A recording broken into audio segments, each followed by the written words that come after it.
გამარჯობათ მეგობრებო, მოგესალმებით და დღეს მინდა ვისაუბრო იმასთან დაკავშირებით, თუ მე პირადად რა გამოსავალს ვხედავ იმისათვის, რომ ეს ქვეყანა მშვიდობით ფონს გავიდეს და რომ გაძლიერდეს საქართველო და შედგეს ერთხელ და სამუდამოდ როგორც ძლიერი სუვერენული დამოუკიდებელი სახელმწიფო. ამისათვის ჩემი აზრით არსებობს ერთადერთი სწორი გზა და გამოსავალი და ეს გახლავთ ოფიციალურად ნეიტრალიტეტის გამოცხადება და ნეიტრალური სახელმწიფოს მშენებლობა. ჩვენ უნდა გამოვაცხადოთ სამხედრო მიუმხრობლობა და პირველ რიგში რუსეთი და ამერიკის შეერთებული შტატები უნდა დავარწმუნოთ იმაში, რომ ჩვენ ქართველები არასდროს არ გავწევრიანდებით ისეთ სამხედრო ალიანსებში, რომელიც ერთის მხრივ საფრთხეს შეუქმნის რუსეთის ფედერაციას და რუსეთის წინააღმდეგ იქნება მიმართული, ხოლო მეორეს მხრივ საფრთხეს შეუქმნის ამერიკის შეერთებულ შტატებს და მათ წინააღმდეგ იქნება მიმართული. ჩვენ თუ ერთსაც და მეორესაც დავარწმუნებთ ამაში, რომ ჩვენ არასდროს არ გავწევრიანდებით ისეთ ალიანსებში, რომელიც საფრთხის შემცველი იქნება ერთის მხრივ, როგორც უკვე აღვნიშნე რუსეთისთვის და მეორეს მხრივ ამერიკისთვის, ეს იქნება ძალიან სერიოზული რამ და ძალიან დიდი წინგადადგმული ნაბიჯი. არაერთხელ მithქვამს, რომ რუსეთი არასდროს არ დაუშვებს იმას, რომ საქართველო გახდეს ნატოს წევრი ქვეყანა. როგორც ამერიკელები არ დაუშვებენ არასოდეს იმას, რომ ან მექსიკაში და ან კანადაში რუსეთის ბაზები განთავსდეს და რუსული რაკეტები განთავსდეს, ან ჩინური, ზუსტად ისე არასოდეს არ დაუშვებს რუსეთი იმას, რომ საქართველოში ამერიკული ბაზები ან რაღაცა ამერიკული რაკეტები განთავსდეს. ამას როცა ვიძახი, ხშირად მოყავთ ფინეთის მაგალითი და ამის საქართველოს და ფინეთის შედარება ამ თვალსაზრისით არასერიოზულია და სისულელია. თუ გახსნით რუკას და დააკვირდებით გეოგრაფიულ მდებარეობას ერთის მხრივ ფინეთის და მეორეს მხრივ საქართველოსი, ძალიან მარტივად აღმოაჩენთ წესით, რომ საქართველოს ნატოში წევრობა ბევრად უფრო დიდი საფრთხის მატარებელია რუსეთისთვის, ვიდრე ფინეთის ნატოში გაწევრიანება. ჩვენ თუ შევძლებთ და აი ამას მივაღწევთ, რომ ოფიციალურად გამოვაცხადოთ აი ეს რაღაცა ნეიტრალიტეტი და სამხედრო მიუმხრობლობა,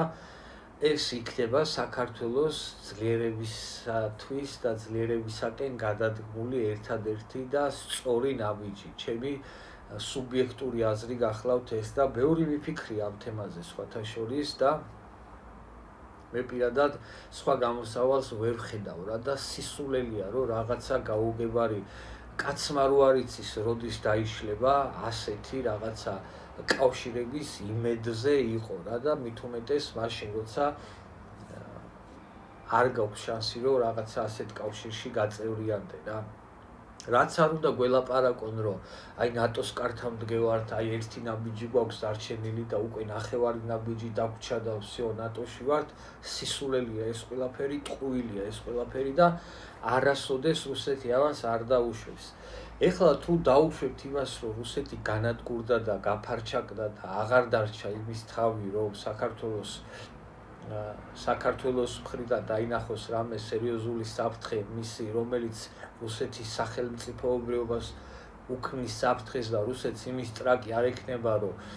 საქართველოსთან მოაგვაროს ეს საკითხი პრობლემა სამხედრო გზით, თუ რუსეთი ასე გაფარჩაკდება, დარწმუნებული იყავით მეგობრებო, რომ აი იმ წუთასვე ჩვენი მეგობარი თურქეთი წამოყოფს თავს და სრულიად შავი ზღვისპირეთს მიითვისებს და საერთოდ დაუკარგავთ შავი ზღვისპირეთს და საქართველოში როგორც ისტორიულად ხშირად იყო ხოლმე რამოდენიმე რაღაცა ტერიტორიულ ერთეულს მივიღებთ და რამოდენიმე პრეზიდენტს და პარლამენტს და ასე შემდეგ და ასე შემდეგ. შესაბამისად ეს იქნება რა თქმა უნდა დამღუპველი ჩვენთვის და ღმერთმა დაგვიფაროს ამისაგან რა. ასე რომ მეგობრებო, როგორც უკვე აღვნიშნე, მე არ გახლავართ არც პოლიტოლოგი და არც სამხედრო ექსპერტი, ვიღაცებისგან განსხვავებით რაღაცებს არ ვიბრალებ, მაგრამ ამ თემასთან დაკავშირებით ძალიან ბევრი მიფიქრია, ბევრი წამიკითხავს. გეოგრაფიულადაც ვაკვირდები ხოლმე რაღაცებს მიყვარს რა ბავშვობიდან რუკების ყურება და მოკლედ მე პირადად დარწმუნებული ვარ ამაში, რომ ჩვენ ვერასოდეს ვერ გავხდებით ნატოს წევრი ქვეყანა და ამის შანსი არ არსებობს რა მეგობრებო და ტყუილია ეს ყველაფერი, რომ აი კართან ვართ და დღეს თუ არა ხვალ ნატოს წევრი გავხდებით. აქვე დავამატებ შემდეგს, რომ ჩვენ რა თქმა უნდა როგორც რუსეთისთვის მუშტის ქნევა არ მოგვიტანს არაფერს კარგს, იგივენაირად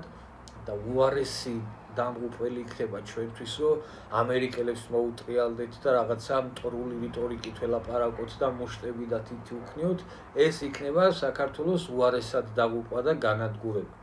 შესაბამისად, როგორმე უნდა შევძლოთ ის, რომ ერთი სახელმწიფოც და მეორეც დავარწმუნოთ იმაში, რომ ჩვენ არასოდეს არ გავწევრიანდებით მათ წინააღმდეგ რამე ალიანსებში და ყოველთვის შევინარჩუნებთ სამხედრო მიუმხრობლობას. საქართველოს უნდა იყოს აი როგორ თქვა, რაღაც მშვიდობის მოედნად უნდა გამოცხადდეს ჩვენი სახელმწიფო და ეს ტერიტორია და რა ვიცი, სხვაგან თუ ხოცავენ ერთმანეთს, აქ ჩამოვიდნენ, დაჯდნენ ერთმანეთს დაელაპარაკონ, მოლაპარაკებები აწარმოონ, შემოვიდნენ ინვესტორები, ფული ჩადონ, ინვესტიციები განახორციელონ და ფული იშოვონ თვითონაც და ჩვენც მოგცემ იმის საშუალება, რომ ავაშენოთ